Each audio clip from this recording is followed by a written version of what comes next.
Bismillahirrahmanirrahim. Ladies and gentlemen, welcome to today's webinar on the subject Afghan peace process, the way forward. We have three distinguished speakers for today's webinar. Before we commence today's proceedings, I'm pleased to introduce our distinguished panel.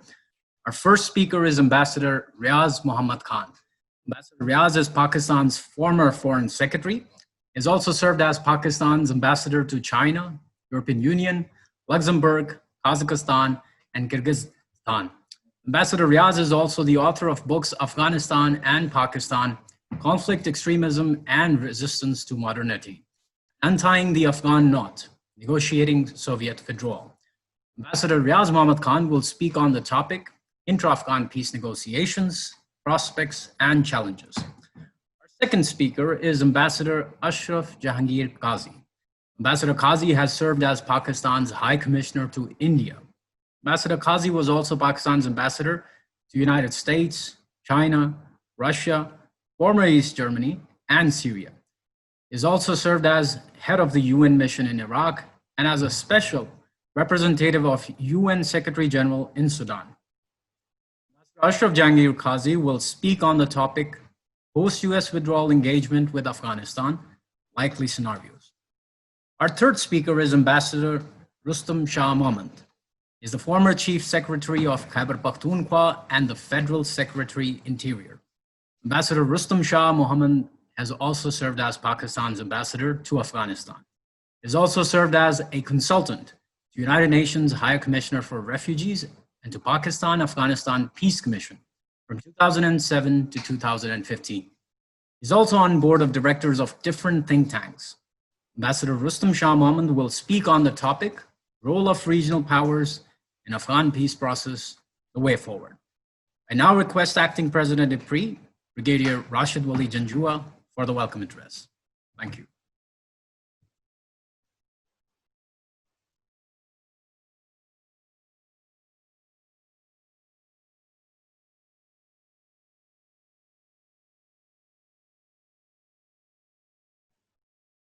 Excuse me, sir. President, I may need to request you to kindly accept the request for unmuting your mic.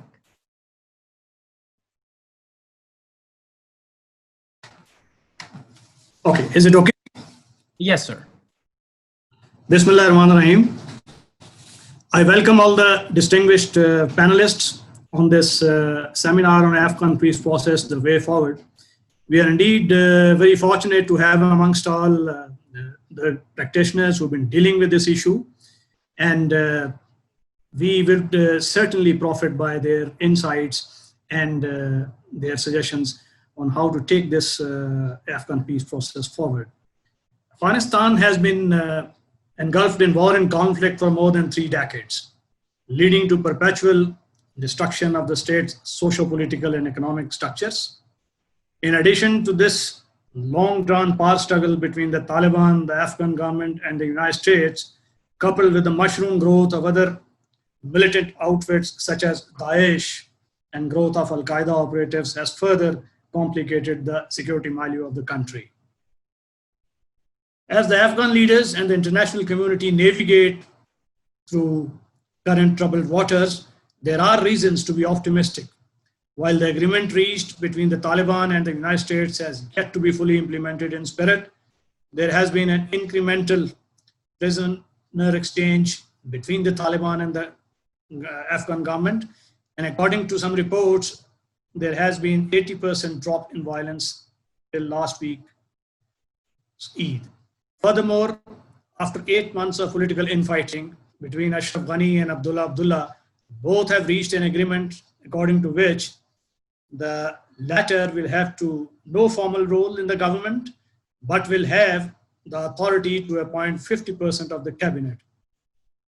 He has also secured the coveted position of chairman of the High Council for National Reconciliation, whereby he will be leading the talks with the Taliban.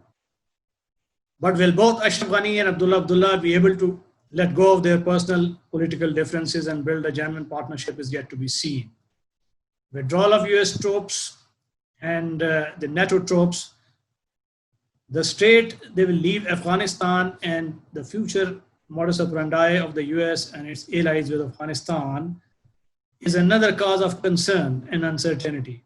For more than 19 years, the United States' objective in Afghanistan has been to support the Afghan state, but with the upcoming presidential elections in the United States and unclear messaging from President Trump, it has compounded fears of a hasty withdrawal, leading to a chaos which is most likely to engulf other countries of the region as well. It's a strange feeling of deja vu. We, all stakeholders and the regional countries, would like to steer clear of. All this is happening in the midst of a global pandemic with reports of more than 16,000 COVID-19 cases in Afghanistan and growing. The tally is growing. With a fragile health and economic infrastructure, intra-Afghan peace talks and ongoing US withdrawal leaves a lot to deliberate on the future of the war-ridden country.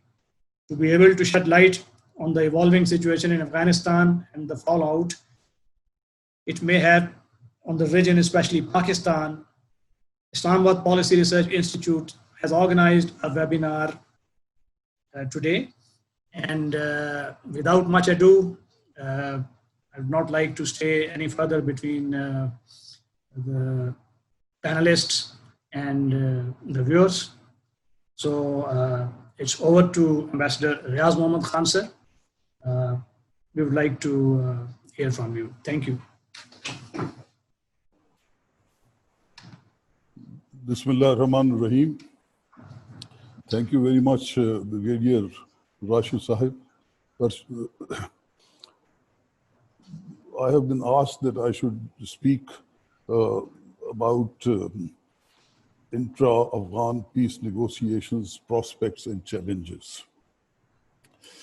I think the 29th February agreement, it is probably the most important post 9/11 development after the Bonn Agreement and the subsequent adoption of the Afghan Constitution. It reverses one of the fatal mistakes by the United States of lumping the Taliban together with Al-Qaeda, declaring them as terrorists and thereby literally closing the door for any reconciliation in Afghanistan. The Taliban have always been part of the Afghan political landscape, and in a sense, the 29th February agreement accords that important recognition. One has to give credit to the Taliban for their tenacity in maintaining their struggle and their demand for withdrawal of foreign troops, which now the US has conceded in exchange for a Taliban commitment not to allow territory under their control to be used by hostile forces hostile to the US interests. Other steps outlined in the agreement include, everybody knows, intra-Afghan dialogue, formation of a government, reduction of violence, in particular ceasefire. Now, the situation appears to be moving somewhat haltingly towards peace. At times, one gets the impression that the Afghan parties do not appear to accord the priority which ought to be given to peace. They instead accord priority to their narrow interests for retaining power. Nonetheless, there are hopeful signs. First, I would say that violence has visibly decreased. There are sporadic bomb blasts here and there, but mostly that's the work of the errant group Daesh or Islamic State, which remains a big challenge and which will try to take advantage of any delay or any hiccups in the reconciliation process. They are a group who have no qualms in killing children and women in the name of religion. The Taliban themselves, they have been very scrupulous in avoiding to target the Americans or the other NATO forces. Second, as you have mentioned, the internal development has been positive with the understanding between Ghani and Abdullah. The latter being nominated to lead the government side in an intra-Afghan dialogue. Third, the US so far appears to be very keen to push for progress in this intra-Afghan dialogue for some sort of reconciliation, which could justify its decision to withdraw. And that would allow, of course, President Trump to take advantage, declare that he has brought to an end America's longest war. Fourthly, I would say that with the reduction of violence, uncertainty has lessened. Fears of imminent collapse of Kabul and the Taliban apprehension which was there, that in case there is some move towards peace, then the Taliban rank and file will disperse. They have attenuated, and that should basically reinforce confidence in both sides, that is the government as well as the Taliban, to engage in the intra-Afghan dialogue and work towards reconciliation. There is also no visible effort on the part of these parties for territorial grab, which was suspected at one time during this period of relative calm.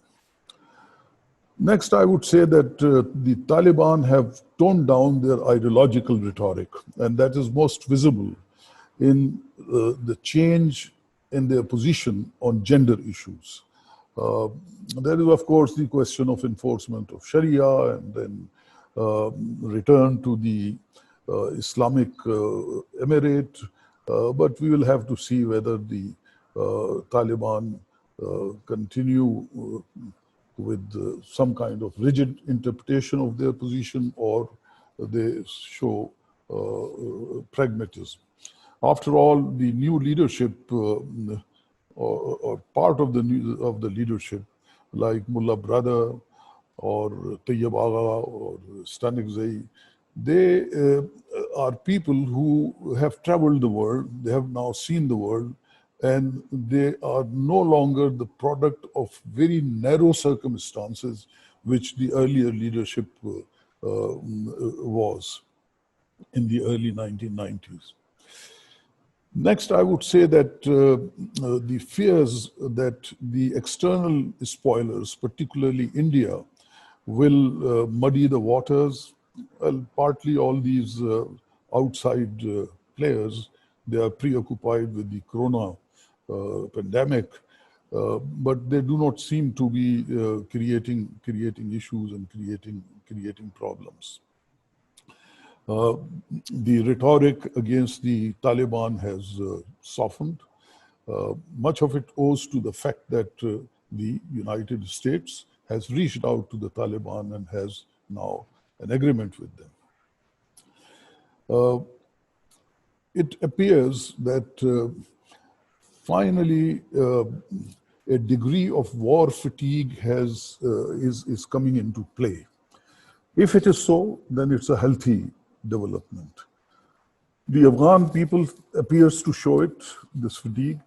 The world is showing it. The mood in the United States and in Pakistan decidedly favors reduction of violence, even if they remain committed to stand by the groups and by the parties that they have supported earlier. There is now a ring of credibility in Pakistan's own assertion that it no longer has favorites in Afghanistan. Earlier, there used to be doubts about this position, and that Pakistan wants to build trust with all ethnic groups. There is also better realization within Pakistan that Pakistan's policy itself has suffered on account of the fact that it fell into the Afghan ethnic divide. Now, these were some hopeful signs. What are the challenges? Challenges are very many. To start with, if you look at the history of the last 4 decades of conflict, conflict has never been resolved by the Afghans themselves during these 4 decades.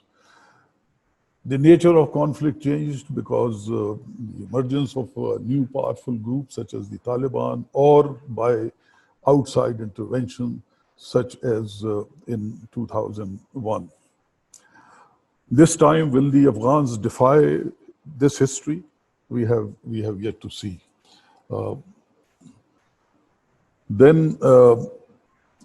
You see, let me mention that you had mentioned in the introduction, the book. One book that I had written was Untying the Afghan Knot, almost 30 years ago. It came out in 1991. And the last paragraph, which was a kind of a conclusion, in that paragraph, I had said that besides a positive role of outside powers, peace in Afghanistan will depend on the emergence of a powerful coalition of Afghans themselves capable of resisting and countering forces of extremism and violence. This was literally the last sentence of that book. That coalition has not yet emerged. Today, of course, this kind of a coalition, by definition, must first and foremost bridge the ethnic divide that I have referred to, and it must, of course, include the Taliban themselves. Then, as far as the other challenges, of course, apart from the format of the dialogue and the issue of release of prisoners, towards which some progress is being made. There is the question of the substance of the negotiations, which includes, of course, the constitutional issues, how to conform it with the Taliban idea of Islamic Emirate, the structure of the government, Taliban status in territories under their control. It is difficult to see that either Ghani or the present setup in Kabul is going to accede to their being replaced by an interim government, or they're accepting a new election. So we have to see how the Afghans overcome these obstacles.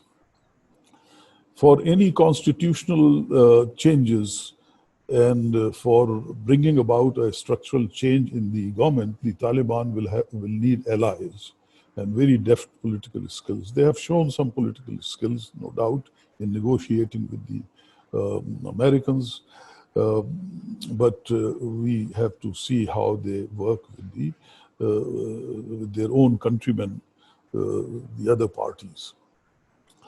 They may push for Loy Jirga, but as we all know, for Loy Jirga also, there has to be some kind of an agreement on a consensus, which Loy Jirgas then put their seal of approval.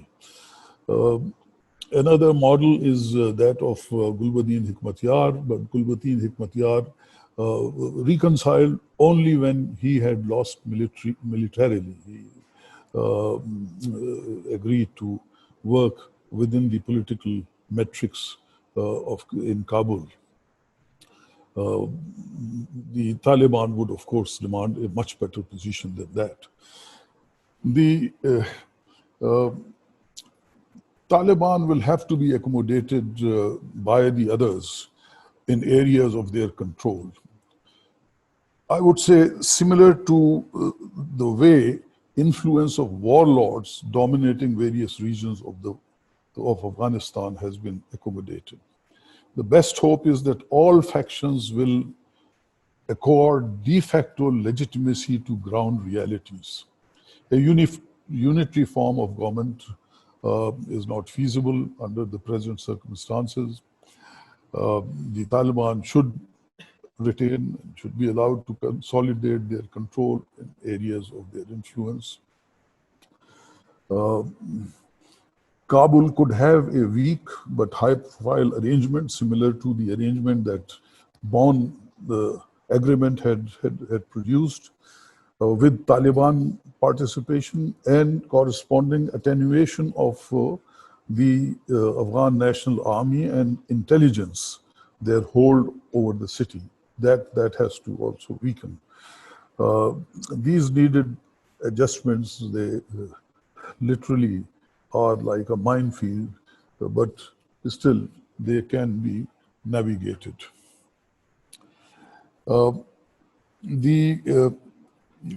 As I said, that the future shape of Afghan national government is one of the challenges. Economy will be another big challenge, but if there is progress towards reconciliation, then I think the international assistance will continue to be available to Afghanistan, at least for some time. Outside players can pose a challenge if they try to pull the Afghan factions away from reconciliation in their own selfish interests. The US here will have to play a critical role, but I may say that within the US still there are elements in the US military establishment who persist in hoping that they would be able to maintain a military footprint in the country. If the US insists on that, how will that be accommodated? Again, it will be a challenge. So there are many challenges, and any factor can very easily derail the process, which to move forward requires a very determined effort on the part of all parties, the Afghan leaders themselves. So far, these leaders, in my view, have failed the test of pulling their nation out of a fratricidal civil war, even though Afghan themselves have shown most remarkable stamina in fighting outside military presence. Now, lastly, I would say, what is Pakistan's role in all this? What Pakistan does and doesn't do is important. There is no doubt about it. But experience shows that whatever role Pakistan plays, it should be done prudently and with a degree of circumspection, without appearing to be pushing or seeking a role proactively, which will only arouse suspicions. Pakistan should largely respond to what the US and what the Afghan parties themselves want. I sometimes feel that Afghans, if they are left alone by the outsiders, they have a better chance of putting their act together and coming to some kind of an agreement.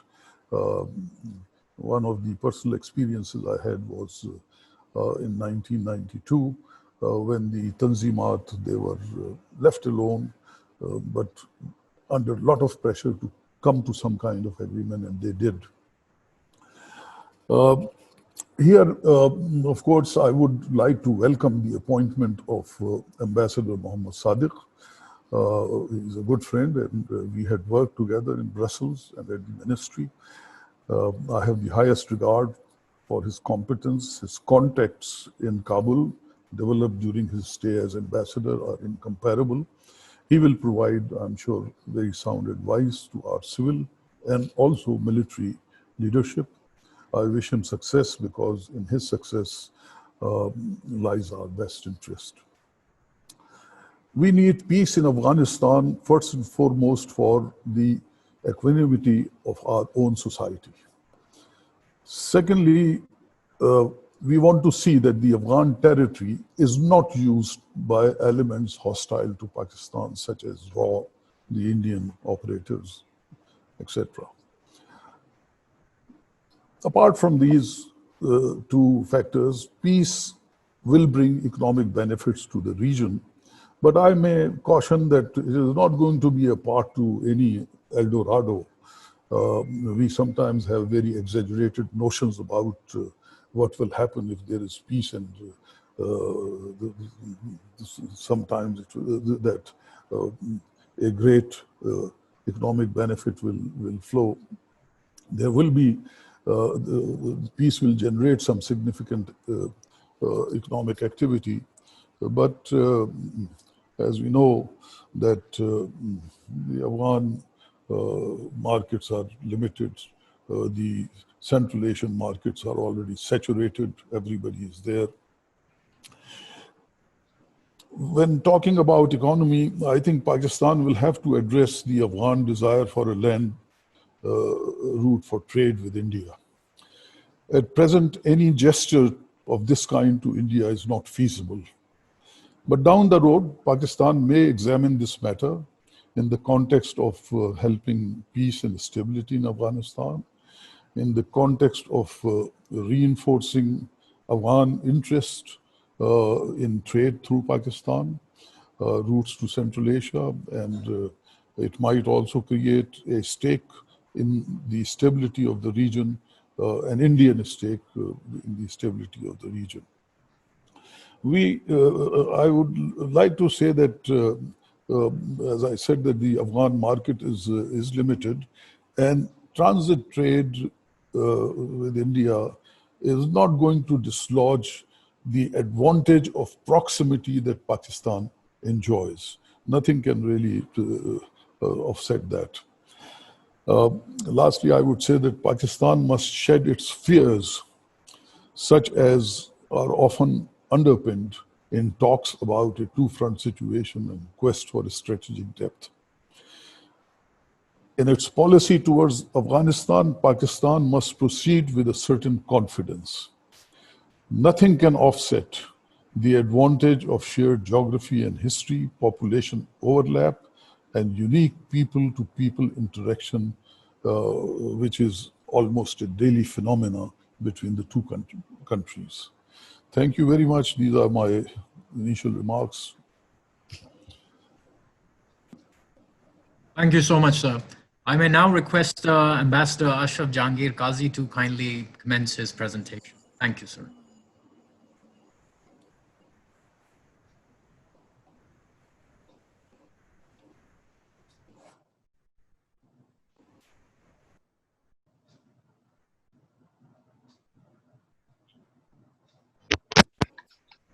Hello, can you hear me clearly? Yes, Yes, I sir. can. Ashraf, hello. Assalamu alaikum, Riaz. Alaikum assalam. Bismillah, Bismillah Rahman Rahim. Please interrupt me if you can't hear me. So, once again, Bismillah Rahman Rahim. Assalamu alaikum wa rahmatullahi wa barakatuh.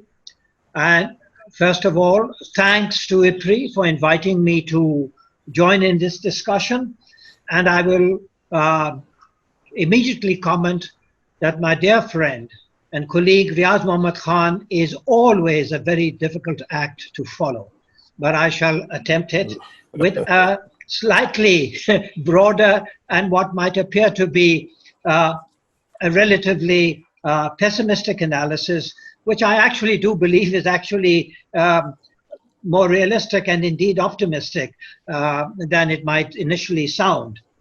In Afghanistan or anywhere else, the overwhelming context is climate catastrophe, possible nuclear conflict which could have worldwide impact, the violent impact of corporate capitalist governance, anticipated waves of pandemics, and the terminal effects of such a complex and dangerous context. The narrower diplomatic context for Afghanistan is provided by the military and strategic presence of the US and the still uncertain prospect of a complete US military withdrawal. A complete US military withdrawal will affect its political presence in Afghanistan and the region.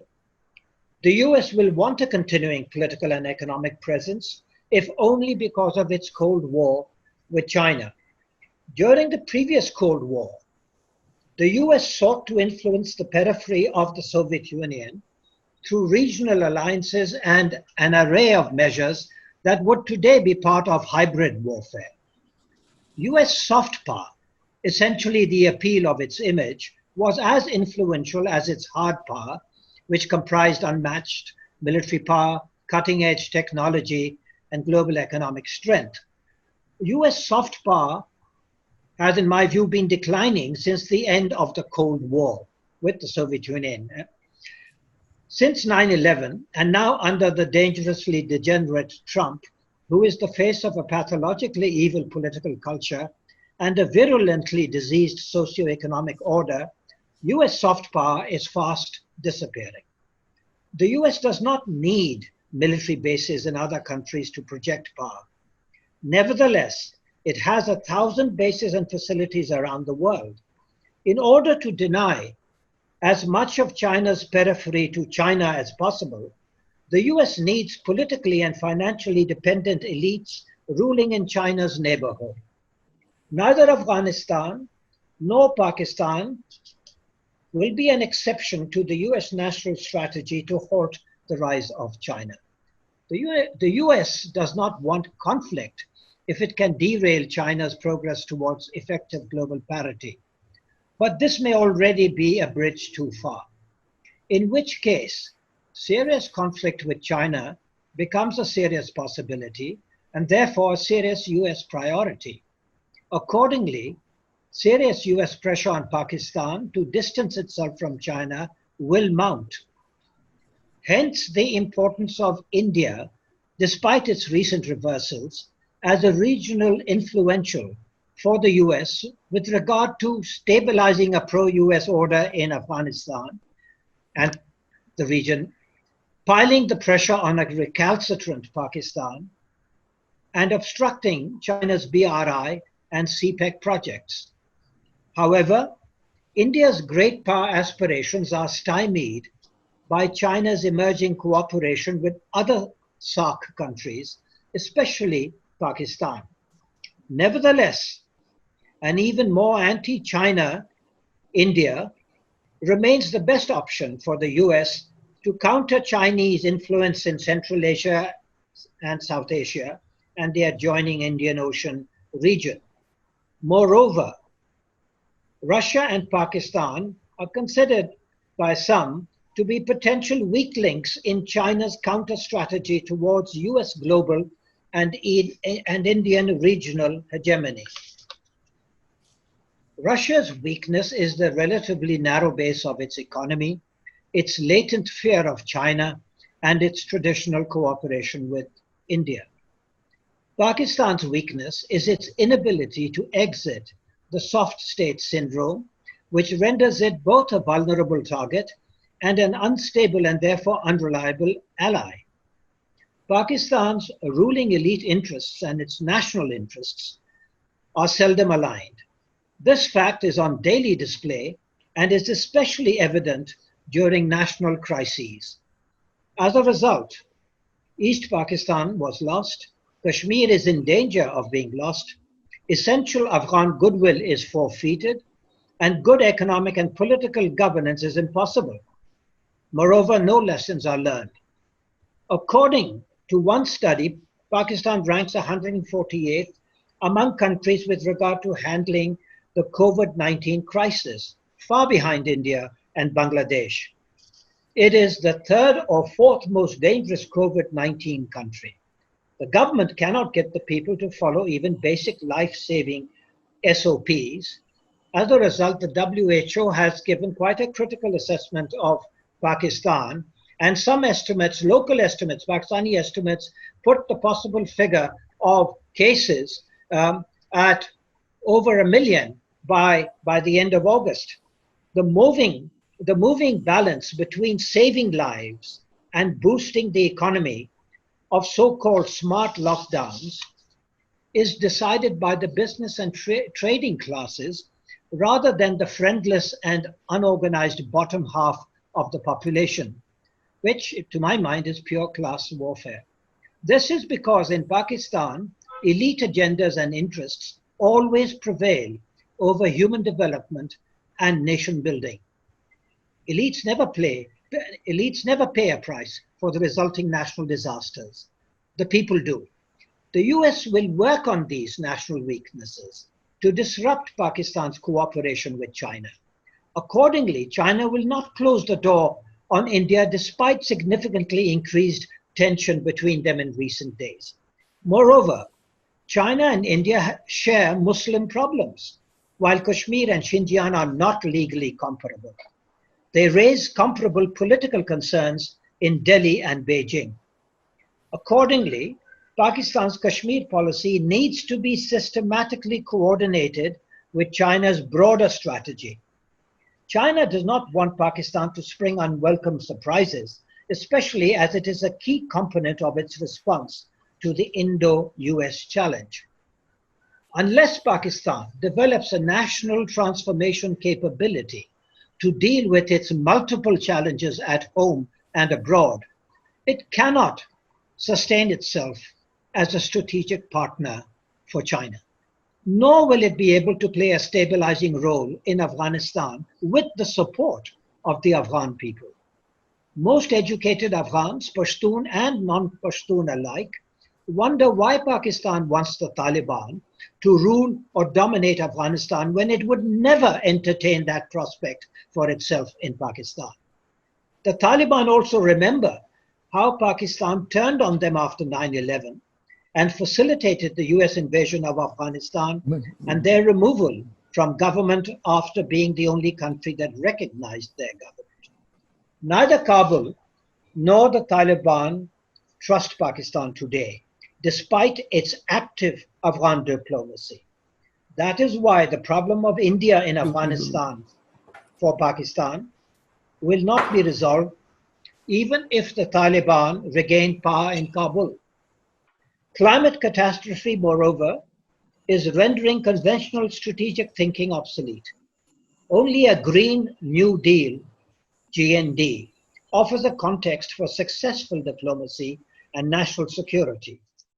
GND is a comprehensive, expensive, and existentially urgent project. Unfortunately, it cannot be implemented by a soft state and won't be implemented by a corporate capitalist come militarist state. Within these parameters, an active US military presence in Afghanistan will eliminate any prospect for peace and stability. An increased Indian role on behalf of US strategic interests in Afghanistan will ensure continued Pakistani intervention. Tensions will escalate between Washington and Kabul on the one hand and Islamabad on the other. It will become impossible for Pakistan to broaden its support base in Afghanistan beyond the Taliban. An even more belligerent India will threaten Pakistan. Many of Pakistan's elite perversely believe a continued US military presence in Afghanistan will somehow contain chaos in Afghanistan, minimize the prospect of Afghan refugees coming to or staying in Pakistan, enhance Pakistan's diplomatic relevance, and reduce the Indian threat. However, if a limited breakthrough in India-Pakistan relations was somehow possible, it could avert many of these negative developments and perverse perceptions. But that would require a breakthrough on Kashmir, which seems impossible under Modi or any likely successor. Despite this, can the Pakistan leadership launch an initiative towards India for a viable India-Pakistan dialogue on Kashmir and other issues, and alleviate the unspeakable human rights situation in Indian-occupied Kashmir, which exhibits all the preliminary stages of genocide? Unfortunately, Modi has in effect denounced the similar agreement, which is the only mutually agreed basis for an India-Pakistan dialogue. Moreover, human rights violations in Indian-occupied Kashmir derive from Kashmiri resistance to the forcible denial of their political rights. Accordingly, the destabilizing impact of Indo-Pakistan rivalry on Afghanistan will continue. This is a scenario in which Pakistan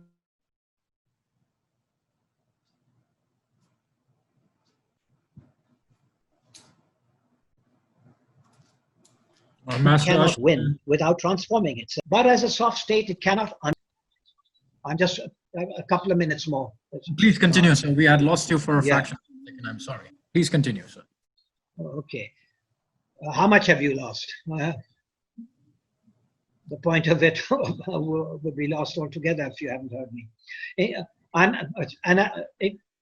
Alternatively, Pakistan can de-link its Afghan and Indian policies and instead adopt a generous policy towards Afghanistan, despite its limited means, competing priorities, and the prevailing mutual mistrust.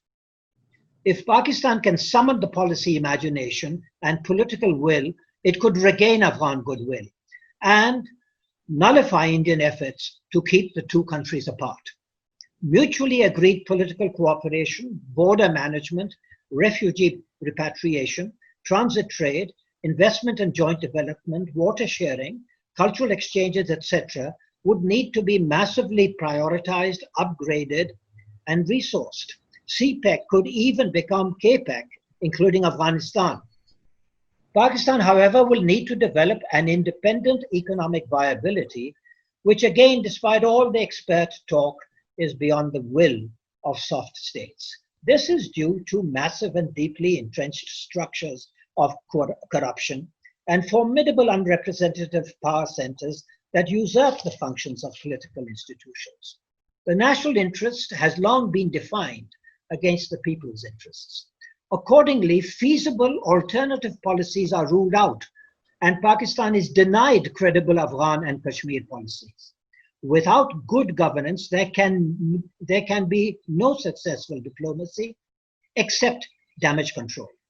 The transformation of Pakistan will require relentless commitment and struggle, sustainable movements, constant messaging and communication, organization, mobilization, institution building, and above all, understanding the essence of Islam as an integrated and mutually reinforcing commitment to faith, science, and individual and collective human rights.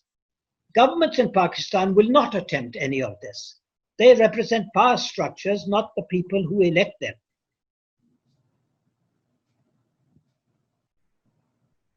Only the people can, if for themselves. Allama Iqbal's wake-up call to the people still rings true. As khab-e giran khez, so do the messages of invincible hope of Faiz Ahmad Faiz and Habib Jalim. What Napoleon said of China applies to the fears of Pakistan's ruling elites. The people of Pakistan are a sleeping giant. When they awake, they shall shake our world. In the end, I'd like to reiterate Riaz's good wishes to Sadiq, and I do think he's the correct person for an extremely important job, and which is a challenge and an opportunity for Pakistan in Afghanistan. Thank you. Thank you, Ambassador Ashraf Jehangir Qazi. I now may request Ambassador Rustam Shah Mohmand to kindly start off with his presentation. Thank you, sir.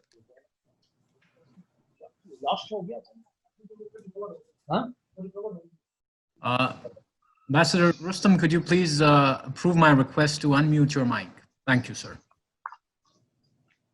Is it okay now? Yes. Is it any better? Yes, sir. Thank you so much. Assalamu alaikum wa rahmatullahi wa barakatuh. First of all, let me thank IPRI for inviting me to take part in this discussion, and my two very distinguished colleagues have made brilliant presentations. I would like to focus on the bilateral issues, the issues between Pakistan and Afghanistan, the issues of peacemaking, and what Pakistan and regional countries' role would be and should be in those endeavors. it appears likely that the peace talks are about to begin uh, very soon. The start of the peace talks between Taliban and the Afghan government, although there were many hurdles which have been gradually overcome, the biggest hurdle was the release of the prisoners. Prisoners have been released, a large number of them, paving the way now for the commencement of formal negotiations between Taliban and the government delegation. But the devil is in the detail. The problem is the stance of the Taliban and the Afghan government. They are poles apart. And it is so difficult to establish any convergence of perceptions between the two stakeholders, between the two groups, between the two sides. The Taliban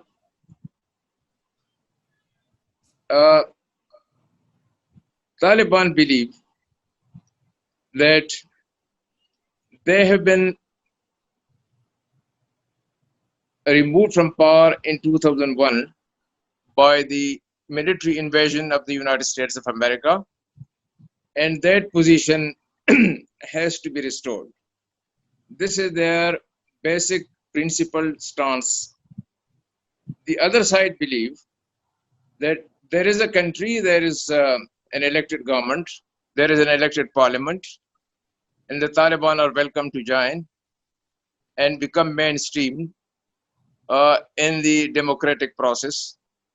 These two positions are poles apart. They appear to be totally irreconcilable with each other. How to bring them together, how to make them reconcile with each other, it's a Herculean effort, and I think here the role of the United States would be crucial and would be very, very important.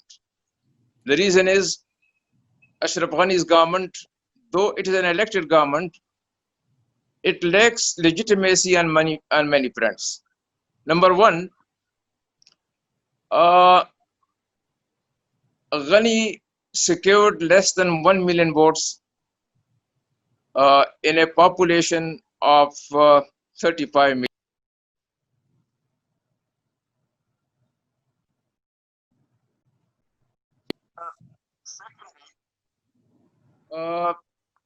Ghani's government does not have control over more than 50% of the territory.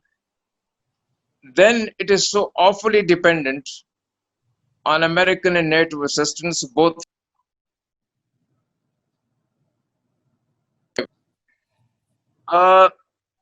So the Americans will have to come in a big way to bridge the gap between the Taliban position and the government position. And that, in my view, can be done by the age-old institution of convening a Loya Jirga. In the present setup, there was no position of a chief executive in the Afghan constitution, but a Loya Jirga was convened, and a Loya Jirga created that position.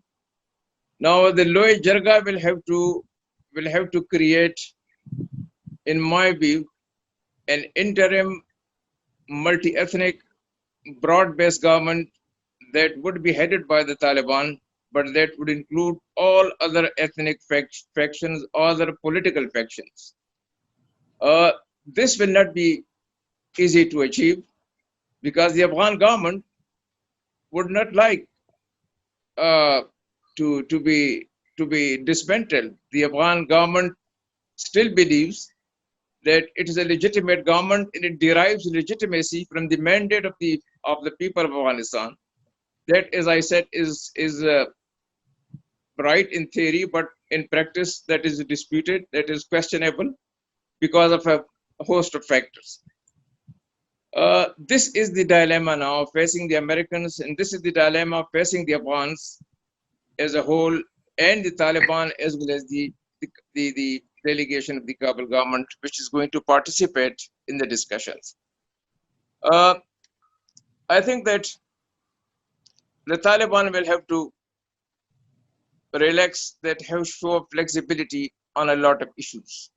Number one, they will have to incorporate in any new government of which they are a part their old adversaries, their political adversaries, people of other ethnicities, including Hazaras, including Tajiks, including Uzbeks, including Turkoman, including many others.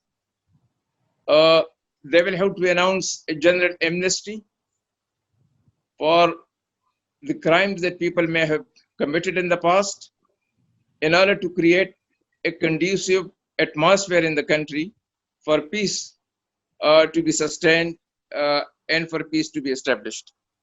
The Kabul government will have one or two options. Either they stick to their position, they risk the failure of the talks, and the failure of the talks would result in a chaos and instability and more factional fighting and more insurgency, more deaths, more displacement of human people, of human beings, and more economic uncertainty.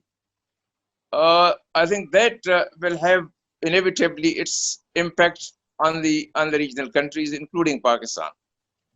So that eventuality at all cost must be avoided.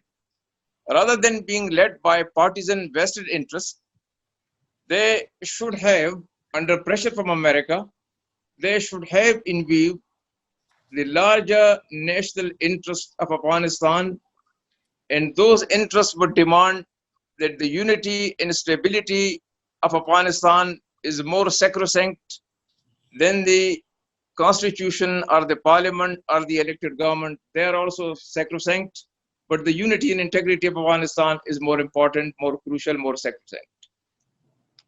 If that is not done, as I said, then chaos would follow. Then chaos would follow, and not only that, Taliban would be pitted against foreign forces and the Kabul government forces, but there would be more room for exploitation by groups such as Fidai Mahaz, such as Daesh, and such as Turkestan Islamic Movement. The role of regional countries. China, Russia, both have established close links with the Taliban in the last 1.5 years. Visits have taken place. There are reasons for that. Both China and Russia believe that Daesh and the Turkestan Islamic Movement, Uzbekistan Islamic Movement, Fidai Mahaz could pose a serious threat to the areas, to the Xinjiang province and the Central Asian republics which border with Russia. So they both believe that any government that does not have Taliban would not be able to crush, eliminate, or dismantle the brutal outfit like Daesh. For similar reasons, Iran has also established relations now with Taliban, because they also believe that Daesh could pose a threat to their eastern border, that is the border with Afghanistan. So these countries have their own interests, and they believe, China also believes, that only a stable, peaceful Afghanistan would be in a position to deliver on the CPEC project, on One Belt, One Road project, which is of such primary concern to China these days. So for these reasons, these countries now believe, and they would welcome, a government that is headed by the Taliban and that can deliver peace and that can unite the country. The role of India. India, let us admit, India has an investment of about $3 billion rehabilitation reconstruction in Afghanistan in a large number of sectors, and there are many Afghans who are being trained, many students, male and female, who are being educated in India. Many Afghan technocrats, bureaucrats are being trained in India, and many people go and seek medical help, medical treatment in India. And after our flawed policy on creating obstructions and impediments in the way of trade, Pakistani-Afghanistan trade has now dropped from $3 billion to just $300 million.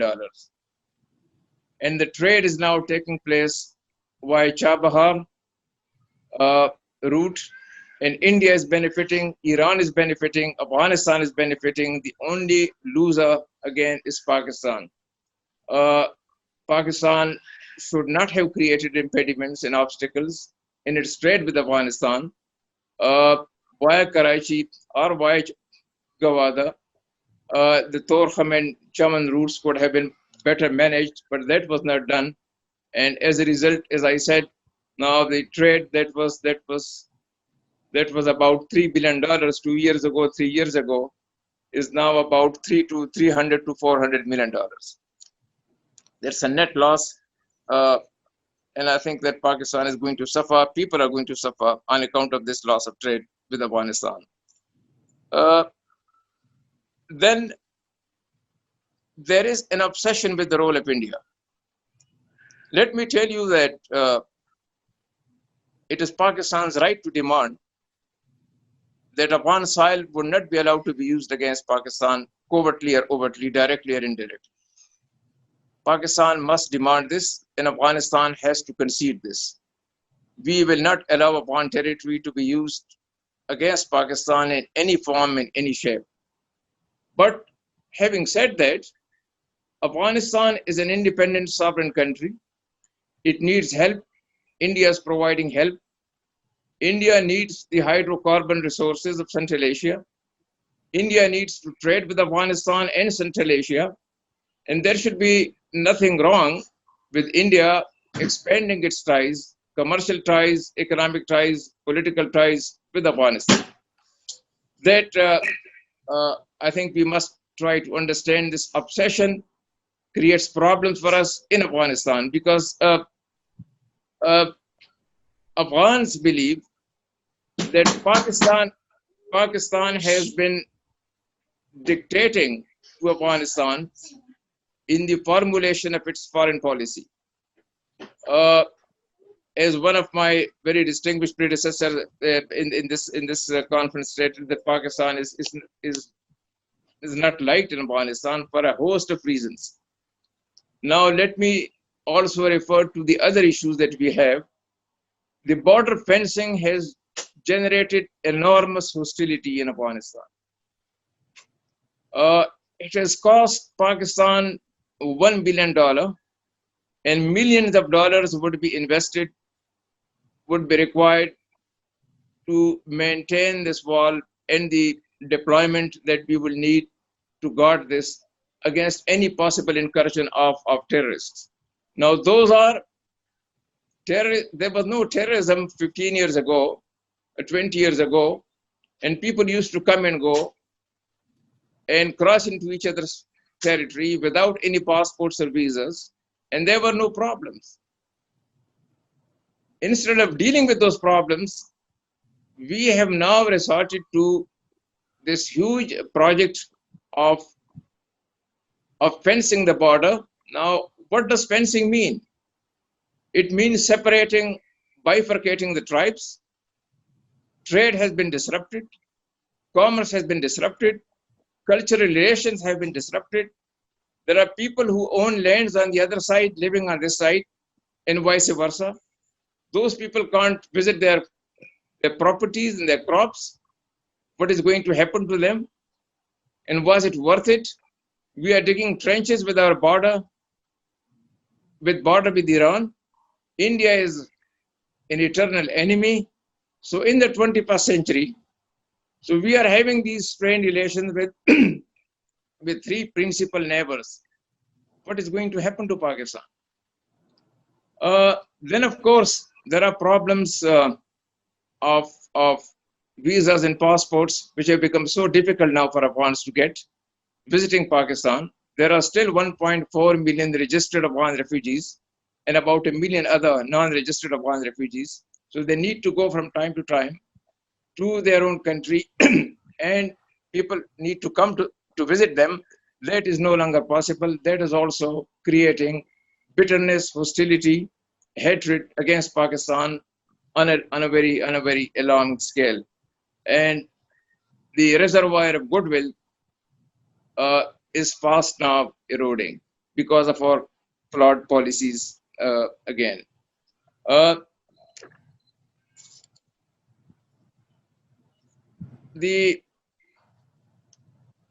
What is the way forward? Pakistan, let me emphasize that no country would benefit as much from Afghanistan's peace as Pakistan.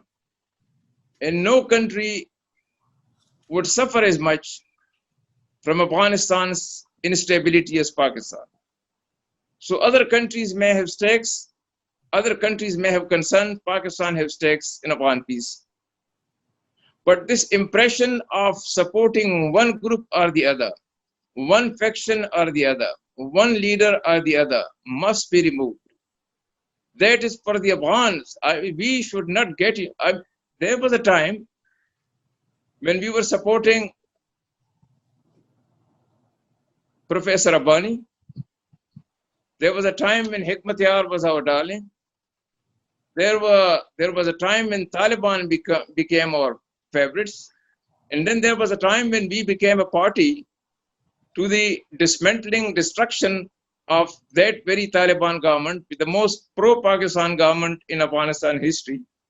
And we became a part in bringing that government down by providing air bases and all that and arresting people and delivering them to the Americans. Taliban would never forget that. Afghans would never forget that. So now let us learn lessons from the history. Let us leave what government, what system of government the Afghans want, whether it is an Islamic emirate or a hybrid or a democratic government, whether they want to go to an election, whether they want to have an interim government. Let us leave all this to the Afghans. We can help wherever our help is required and needed in the larger interest of peace in Afghanistan. We need not only peace to secure our border, we need peace so that Afghan refugees could go back. We need peace in Afghanistan for us to promote and deepen our economic ties with Central Asia. There is the Turkmenistan gas pipeline project, and there is the Qazi 1000 bringing in electricity from Tajikistan. These projects and many more would only be completed if there is peace in Afghanistan. CPEC, One Belt, One Road would only deliver when there is complete peace in Afghanistan. So for us, peace is vital for our economy, for our stability, for peace on our western borders. It is imperative that there is peace in Afghanistan. Let us work wholeheartedly to achieve that objective by staying clear from any issue that would be attributed to us as something that Pakistan has had a hand in for creating or promoting its vested interests or for promoting the interests of a party or a faction or a leader that Pakistan has close ties with. I think that has been our biggest failure in the past, supporting one group or the other, supporting one faction, one leader or the other. That should no longer be the case in future. And let us also be very clear about India's role in Afghanistan. And let us also try to understand what the Chinese, Russians, Iranians would want to achieve in Afghanistan. It should not necessarily be in conflict with what we want in Afghanistan.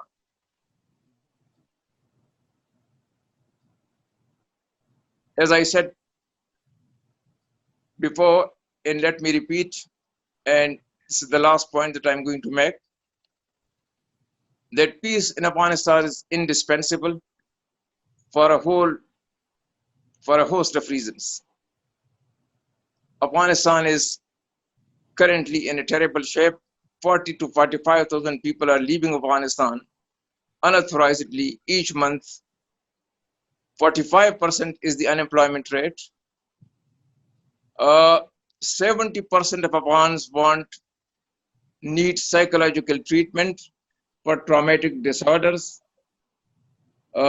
depression, and other mental illnesses. Many Afghans, hundreds of thousands of them, have crossed into Syria, Turkey, and Eastern Western Europe. Many have drowned in the sea. Things are, from economic point of view, in a very bad shape. Afghanistan needs $4.5 billion only for the upkeep of its police and army, and it hardly generates about $2 billion in revenue each year. So what about the other sectors? So Afghanistan is so heavily dependent on foreign assistance, but it has lots of resources.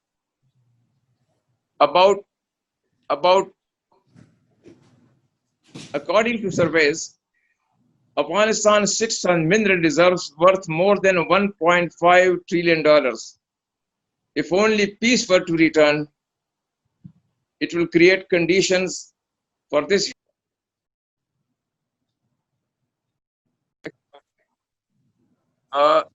So the way forward, we can't say at this point in time whether the talks would work out and would deliver a positive outcome, or whether in the event of the failure of the talks, there would be chaos, and there would be more uncertainty, and there would be more and bitter insurgency, something that would spread. The instability of Afghanistan would affect the borders of Pakistan, of other countries, and that is an eventuality that we must strive to avoid at all costs. Thank you very much. Thank you so much, Ambassador Rustam Shah Mohammad. Now I will ask and request Ambassador Durrani to kindly table his question before the panel. And in the meanwhile, I will go ahead and unmute your mic, sir. Yeah. Thank you, dear. Thank you. And really very enlightening discourse by three eminent panelists. A great learning. My immediate question is whether when we talk about Pakistan, not to have favorites and all that, but when you see the situation in the region, especially in Afghanistan, and when other regional actors are involved in Afghanistan, my question is, how can Pakistan remain aloof to the developments in that country? Do you think a hands-off policy would help Pakistan improve its image in Afghanistan?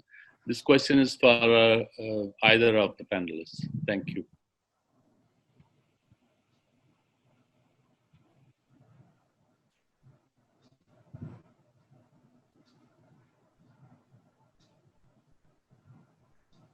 Could you hear my question?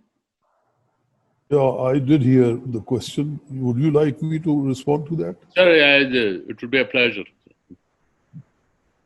Ashraf, would you? Yes, I did. I came in actually and said, maybe I'll just take half a minute. Yeah. I'd say Pakistan is not in a position to determine the outcome of political struggles inside Afghanistan. It can impact on them.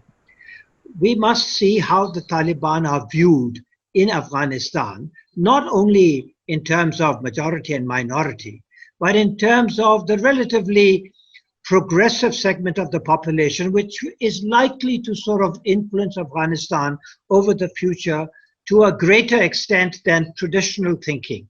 The Taliban arose within a specific context, of chaos, after the withdrawal of the Soviet Union. And they were a response to that emergency, and they came in with their own views, which were traditional, had a certain legitimacy, but the experience of the average Afghan under them was not positive. And they were also seen to have prevailed in the contest in Afghanistan and for rule from Kabul, largely because of Pakistan. And so, to the extent that the people of Afghanistan felt it was a negative experience, to that extent they tend to blame Pakistan. And India has managed to take advantage of this situation. It has a long-standing relationship with Afghanistan. It does not have an adjoining border. Therefore, there are no problems. So the Taliban inadvertently indeed helped India vis-a-vis Pakistan inside Afghanistan. So Pakistan should recognize it has so many links with the Afghan people.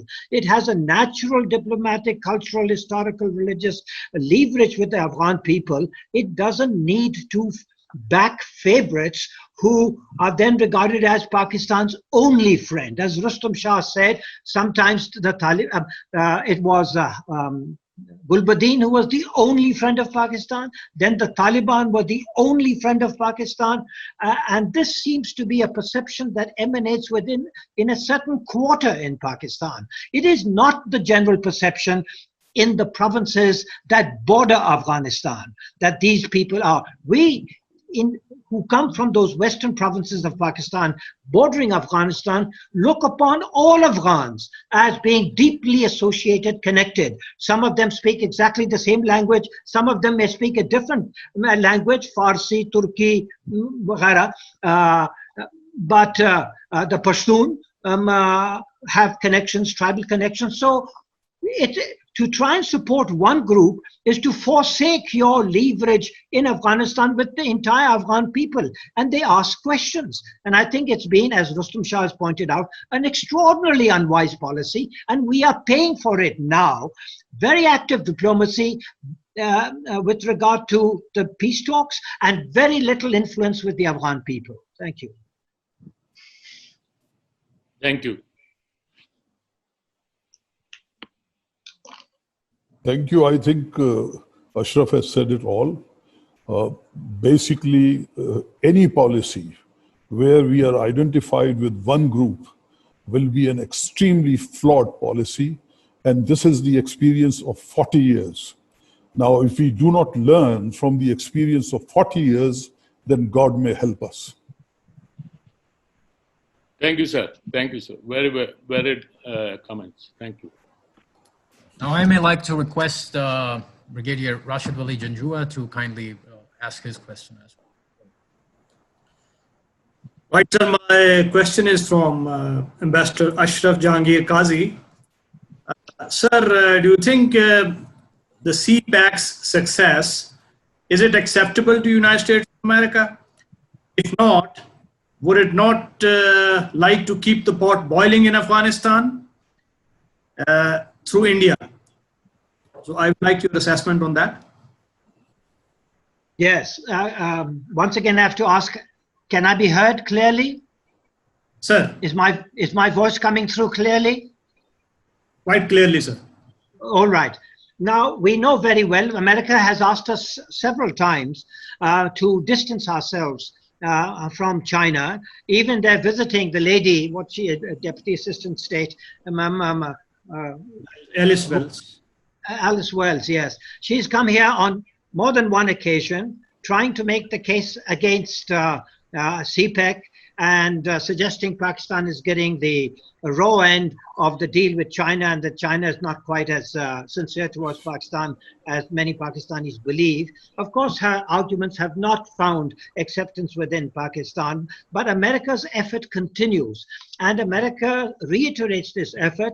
And now that, as I mentioned, a Cold War has almost certainly emerged and is likely to intensify between the US and China, it is going to become a bit of a zero-sum game, and America will use its leverage on Pakistan, you know, the various pressure points that it has in the past used and currently threatens us with, in order for Pakistan to somewhat distance itself, and it's used that word quite often. So CPEC is no, it is not welcome to the United States for a number of reasons, and CPEC is part of the BRI, which is the larger strategy of China with respect to practically the whole world.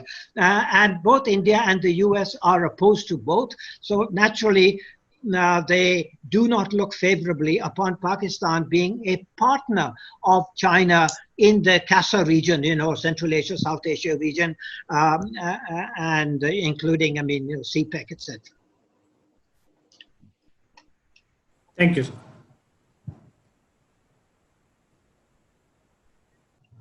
You want? Yes, sir. Yes, sir. Yes, sir. Why not? Well, sir, as far as CPEC is concerned, American attitude is clear. They certainly are not in favor of it. But the success of CPEC depends on Pakistan itself, because it all depends how we utilize the funds which have been provided or set aside by China for this purpose. So if the projects are not selected properly, if there is corruption in that, then we can't blame the Chinese, we have to blame ourselves. So we have to make it into a success. As far as BRI is concerned, which is a much larger initiative, if you look at it, China already has an operative communication lines along the lines of the project that they have conceived. There are routes through Central Asia, through Russia, going right up to Europe. There are routes which are active through Central Asia, Iran, and Turkey. So BRI is not dependent on CPEC in any way. So we have to make CPEC as a success. And for that, we have to basically look at how we can have the special economic zones, how we can have the right kind of projects, how we can best utilize the kind of funds that the Chinese government has allocated, but they only require that those funds will be given to the Chinese companies with whom Pakistan has to enter into contracts.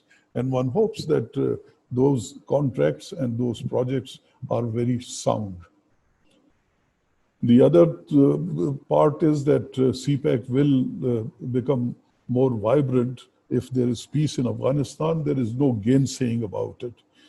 Yes, Gwadar port can become far more active if there is peace in Afghanistan, and if some of the commerce from Afghanistan and from Central Asia can pass through to Gwadar.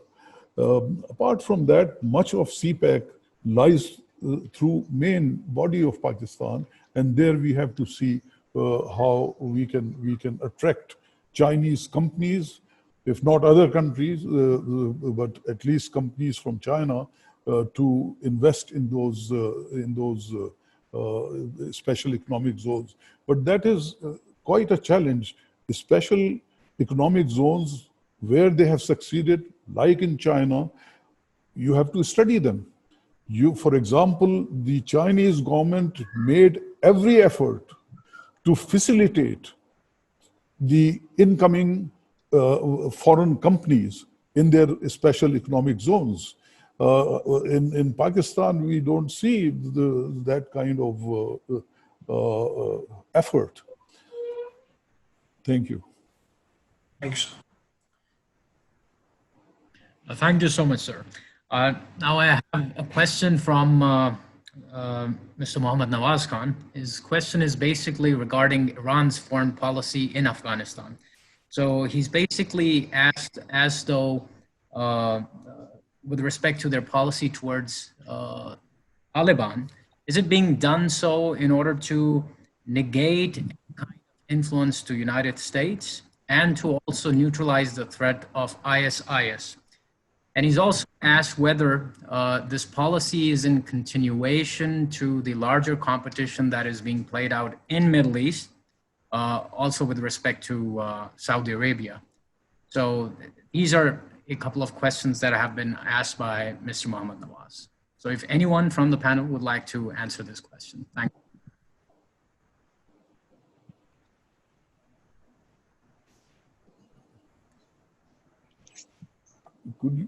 Could you please paraphrase the question, because it got I got a bit confused as to what was the thrust of the question. Okay, so the question was basically about Iran's foreign policy. Iran's, okay. Yes, Iran's foreign policy towards Taliban in particular.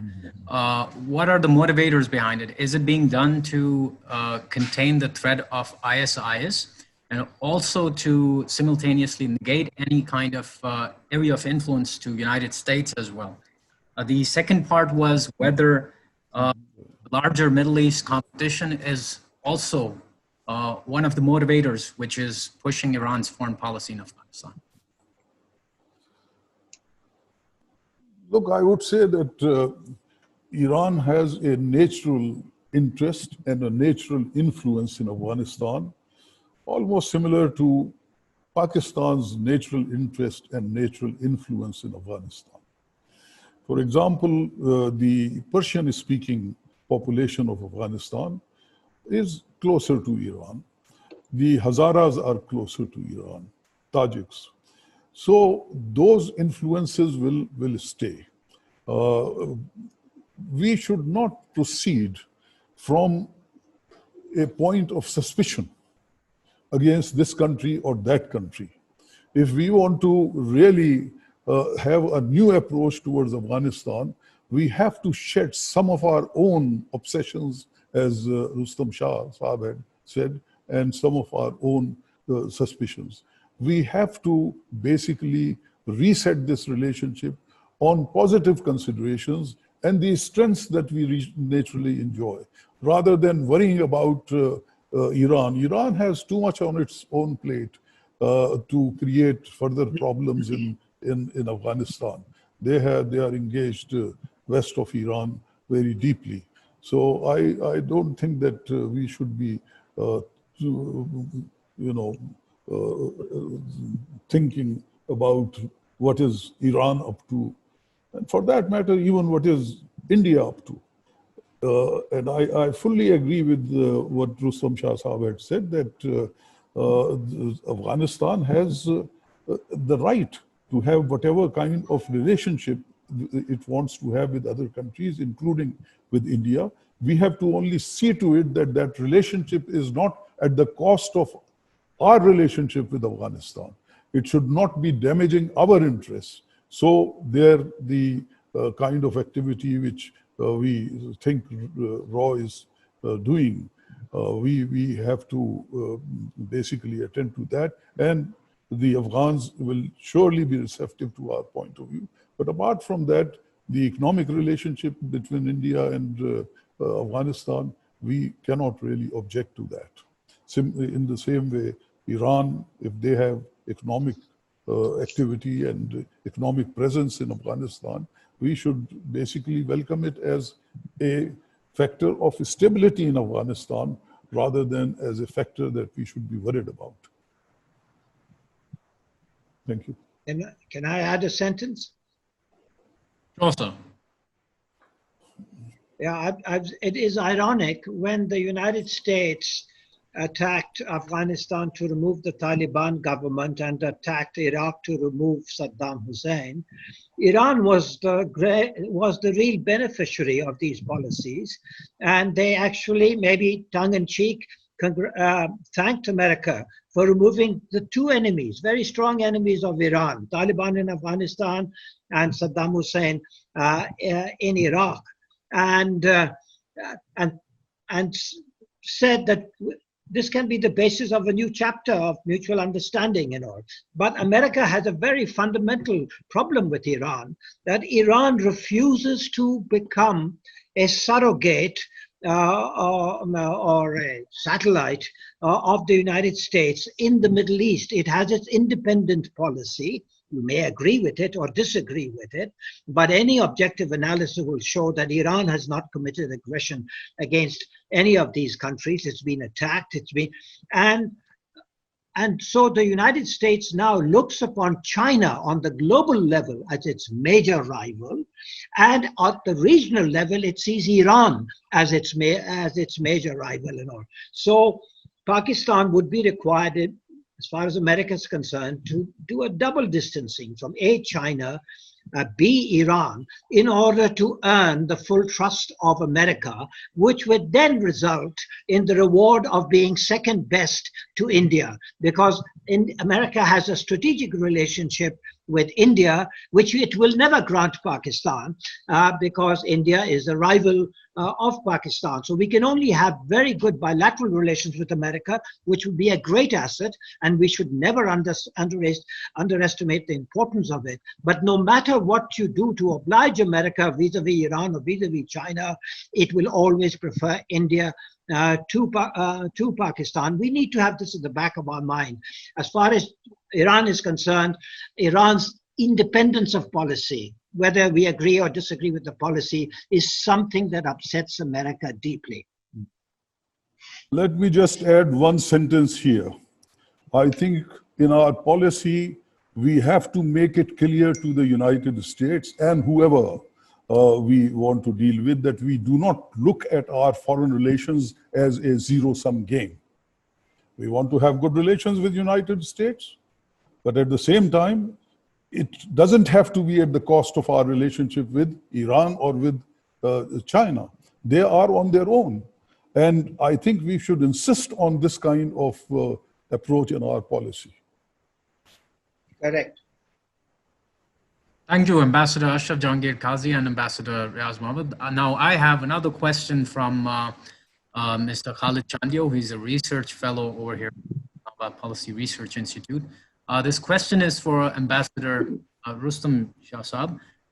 His question is with respect to how do you see the political settlement between Taliban and Kabul after the US or international forces leave Afghanistan? This is particularly in reference to the recent elections that were held in Afghanistan. They were pretty controversial with respect to their results, and also the voter turnout that the international community and Afghanistan itself has witnessed. So given these elements in the picture, how do you see, would it be easier for different factions within Afghanistan, and particularly for Taliban and Kabul to come to some kind of a political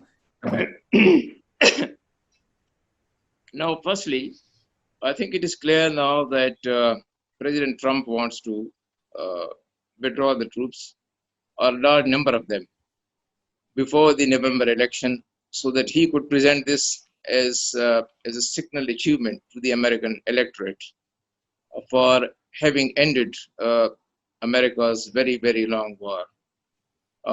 It is a war that has cost more than $1 trillion. It has a war that has resulted in hundreds of thousands of people dying and hundreds of thousands of people having become displaced. And it doesn't deliver anything. It's a meaningless war. Now, in the event of a planned withdrawal, which is contingent upon an agreement that is reached between the Taliban and the Afghan government, there'll be no chaos. There'll be an orderly transition to a next system of governance. But if the agreement doesn't take place, if the accord is not signed, and if the Americans are still insisting on withdrawal of troops, that will be a very dangerous situation. It will be a risky situation, fraught with dangers of all kinds. And that must be avoided. The American administration have entrusted this responsibility to their chief negotiators, Zalmay Khalilzad, an Afghan American, who has been asked to create conditions for the withdrawal of American troops. And those conditions would mean that there is no breakdown of governance in Afghanistan following the withdrawal of American or NATO troops. You remember that 6 months ago, President Ghani had said in an interview that his government would last for as long as 6 months without American military support. Many people say that he was being very optimistic. I think that the Afghan military is now, as you know, losing people through defections and desertions in very large number. They are leaving their jobs, either going home to villages or joining the ranks of Taliban. So it would depend on a number of factors, whether the Taliban would stay united, whether the Afghan security forces would remain intact, whether there would be some semblance of American military presence in Afghanistan even after 6 months, whether President Trump would recall 80-70% of the troops now in the next 2 or 3 months, agreement or no agreement. So it depends really. I mean, there is no clear answer to these questions. What is going to unfold, we don't, at this point in time, we don't really know. But I think that the Americans would make utmost endeavors, relentless endeavors, seek Pakistan's help also to bring about an agreement between the Taliban and the Afghan government. As I said, there are enormous difficulties. If this agreement is going to be at the expense of the incumbent government, they would try to resist. And if they try to resist, what is going to happen? We don't know that. Whether the Taliban are in a position to then advance and take Kabul militarily, I don't think that is possible. Because there is a very strong Afghan military presence even now guarding Afghanistan, guarding Kabul city.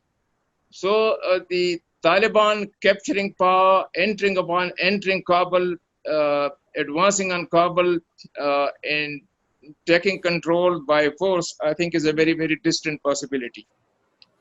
So the answer to this question, I mean, there are so many uncertainties. We at this stage perhaps don't know, but very soon we would know what are the positions, the stated positions of both the interlocutors, both the sides to the negotiations as they begin very soon in the next perhaps 2 or 3 weeks, and then we would be able to guess and to forecast whether the talks are going to deliver a positive outcome that would end hostilities.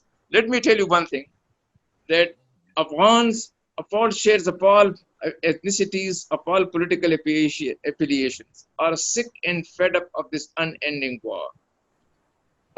They want any government, whether it's a Taliban-led government or any other government, that could deliver peace.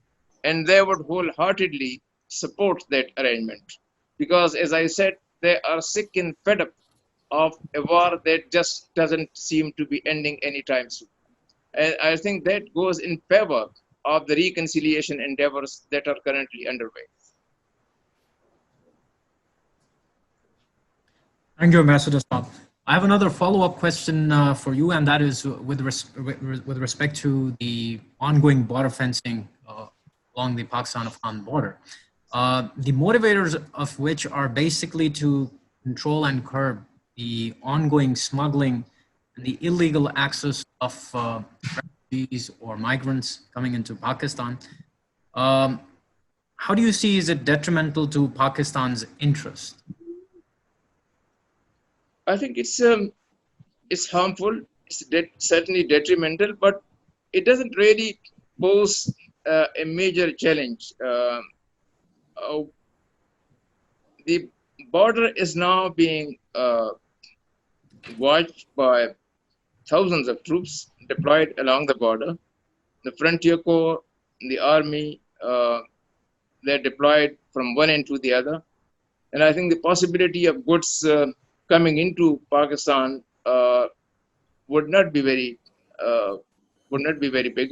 But still, some goods could be coming. But I don't think, in the overall scheme of things, that is something that we should be so terribly worried about now at this point in time. I think we should be more worried about peace in Afghanistan, the attitude of the people towards Pakistan, what Pakistan should do, how Pakistan would benefit from the peace in Afghanistan, what role Pakistan can play with the support of the American people in bringing about peace. I think those are bigger questions that should worry us, rather than some of the trade that taking place clandestinely along the border. That used to happen for the last many decades, centuries, and would continue to happen even now, but at a very reduced level, I think. Thank you, Ambassador. I have another question, and now this is from Mr. Hamza Rifat. He's a research officer at IPRI. His question is with respect to the possible change in Afghan policy from a new US administration that may come as a result of the post-November elections.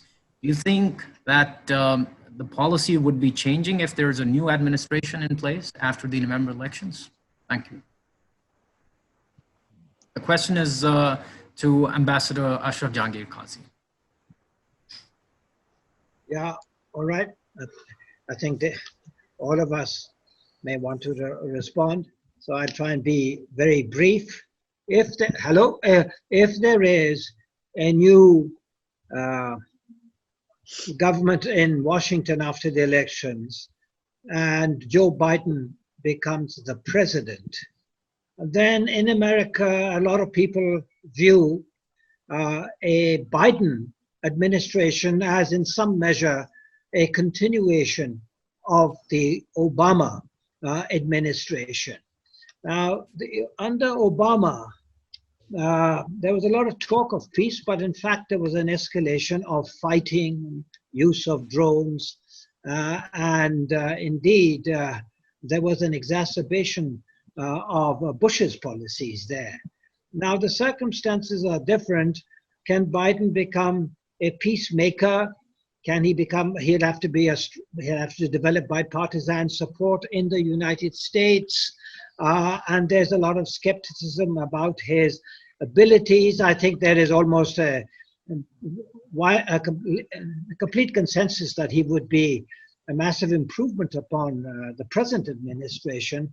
But whether he's equipped to be a good enough American president to face these challenges, particularly in the Middle East and the Qazi region, where very complex problems exist, he's likely to sort of play safe. So whether he would be, so that would be an improvement, upon, but he might. Now, if you ask, would he be as keen as Trump to withdraw American forces from Afghanistan? He wouldn't be under pressure during his first term because he'll have just come in. The generals, by and large, are much more aware of the larger strategic picture and will therefore see a certain, there will be certain inhibitions with regard to the complete withdrawal of an American strategic presence in Afghanistan and the region. They may, as I suggested in my talks, look for a regional influential to substitute for them, which would be India rather than Pakistan, because Pakistan, there are too many question marks in American minds with regard to Pakistan. And even inside Afghanistan right now, I must confess, there would be a preference for a large country which doesn't share a border with Afghanistan and therefore would be less inclined to be intrusive. So there may be a preference for India. So Pakistan will have to play its cards very cleverly. And the point, very briefly, is Pakistan has to maximize its options, which it cannot do until it addresses its internal political, economic, and other problems in Pakistan, a dependent country, an unstable country whose governance is questionable, has very, very limited diplomatic options, and they're usually inefficient options, and ultimately the skill of the foreign service is utilized in damage control rather than goal achievements. So I mean, a change in the US administration would be an improvement on balance, no doubt about it, but it would not necessarily reduce the challenges confronting Pakistan's Afghanistan policy, India policy, Kashmir policy. Thank you, Ambassador Ashraf Jehangir Qazi. Now we have the last question for today's webinar before we move on to the concluding remarks. And this question is by Ambassador Durrani Saab. The question is basically, is Afghanistan actually playing a smart game by playing Pakistan and India against each other in Afghanistan? Basically, in other words, is India and ongoing India and Pakistan tussle, does it happen to suit Afghanistan? Either of the panelists may answer this question. Thank you.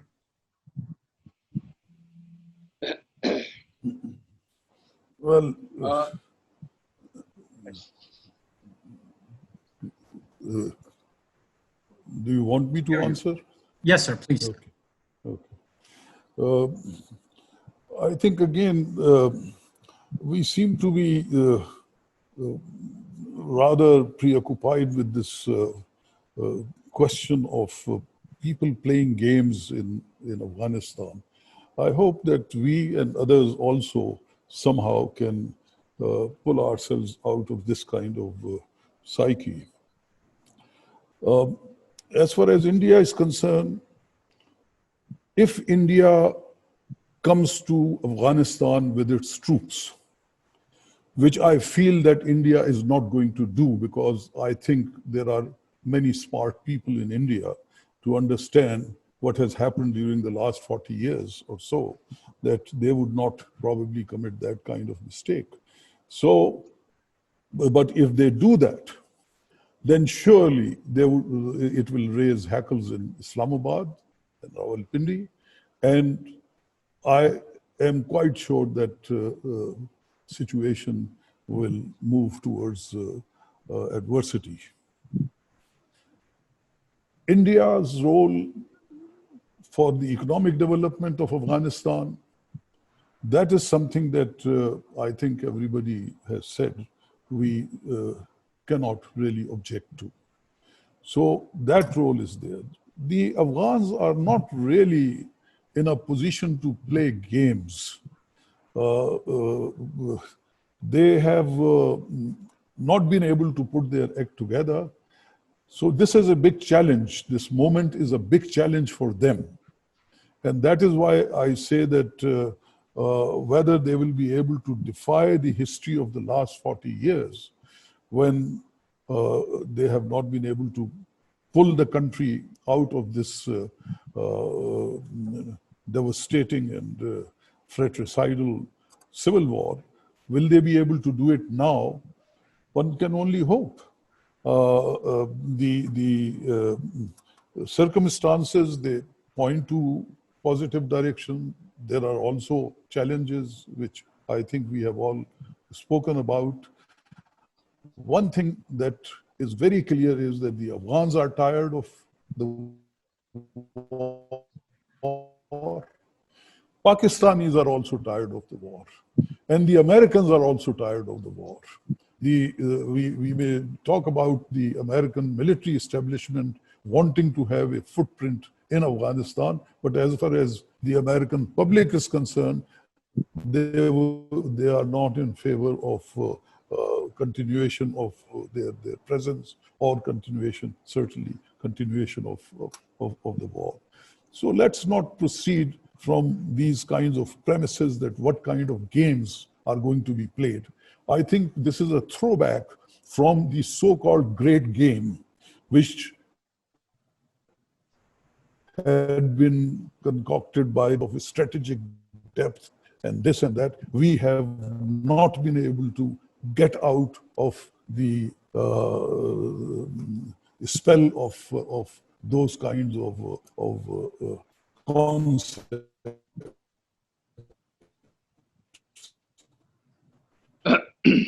So let's not think in the Afghans will be playing some kind of a role and others are going to be playing some kind of a role. And I think as people who have opinion, we should proceed from a positive point of view. Thank you.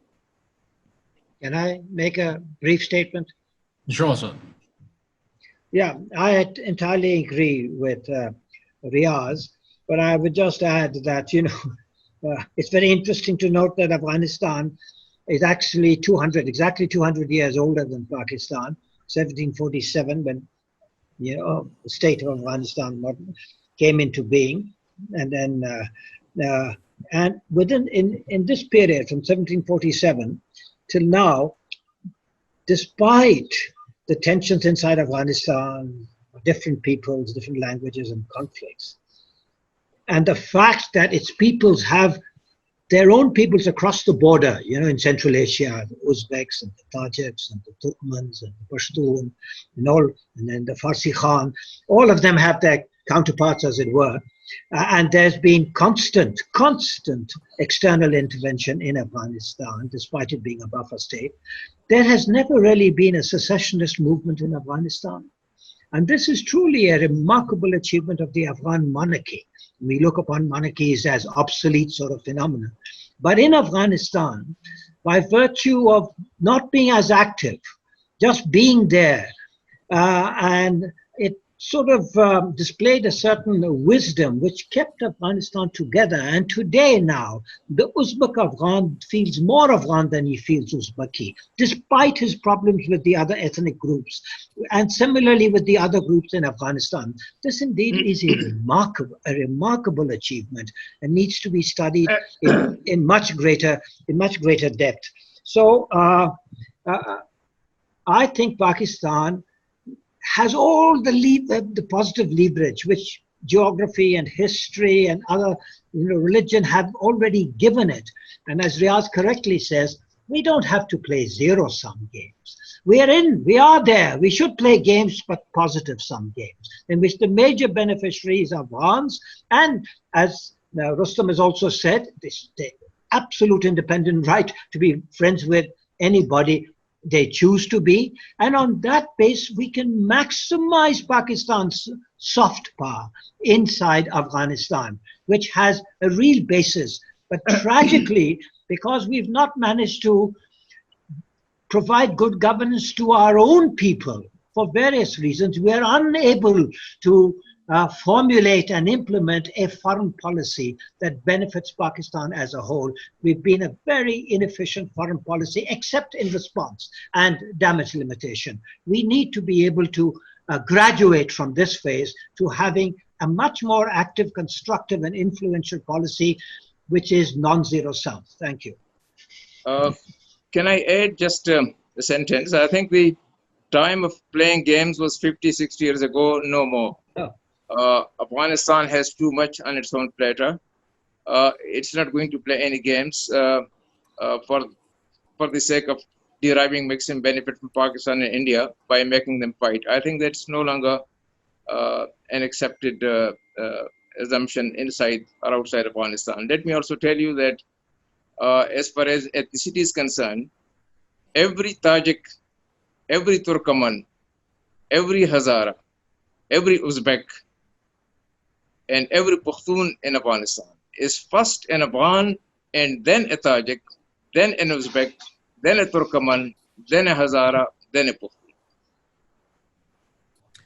Thank you so much, gentlemen. It's been an honor to actually moderate this session and to also host this session. Now, I will basically request Acting President IPRI, Brigadier Rashid Wali Janjua, for his concluding remarks. Thank you. Thank you very much, sir.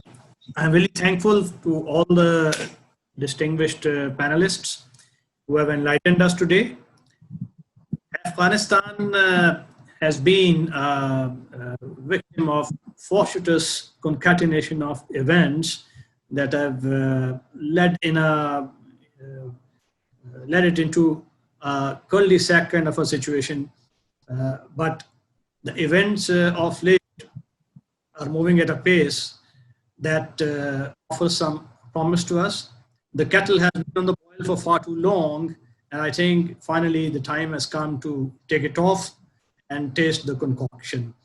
So I think that the biggest takeaway from the discourse today was in the end about the concept of nationhood, that there's something that we need to learn from the Afghans, that despite a motley, set of nationalities, Tajiks, Uzbeks, Hazaras, they still celebrate their nationhood. And therein lies lessons for national integration for us also.